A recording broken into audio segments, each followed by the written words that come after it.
મિત્રો, સામાન્ય રીતે લોકો વિમાન યાત્રા એટલા માટે પસંદ કરતા હોય છે કે મુસાફરી લાંબી હોય તો યાત્રામાં વધારે સમય ના લાગે અને આકાશમાં ઊંચે ઉડવાનો આનંદ પણ આવે.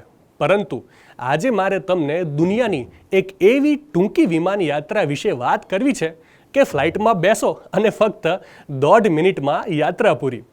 વાસ્તવમાં વિશ્વની સૌથી ટૂંકી ફ્લાઇટ વેસ્ટ્રે અને પાપા વેસ્ટ્રેના સ્કોટિશ ટાપુઓ વચ્ચે ચાલે છે. માનવામાં નહીં આવે પણ આ ફ્લાઇટ ફક્ત 1.5 મિનિટ ચાલે છે. આ ફ્લાઇટ લોગન એર દ્વારા સંચાલિત થાય છે. આ ફ્લાઇટ આશરે 2.7 કિલોમીટરનું અંતર કાપે છે, જે એડિનબર્ગ એરપોર્ટના રનવેની લંબાઈ જેટલું છે.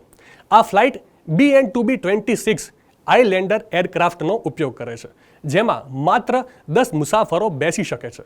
વિમાનના નાના કદને કારણે આગળની હરોળમાં બેઠેલા લોકો પાયલટને પ્લેન ઉડાવતા પણ જોઈ શકે છે.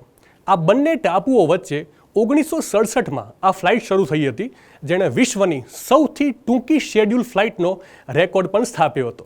માહિતી સારી લાગી હોય તો રીલને વધારે શેર કરજો અને આવી જ અવનવી માહિતી માટે સંદેશ ડિજિટલ સાથે જોડાયેલા રહેજો.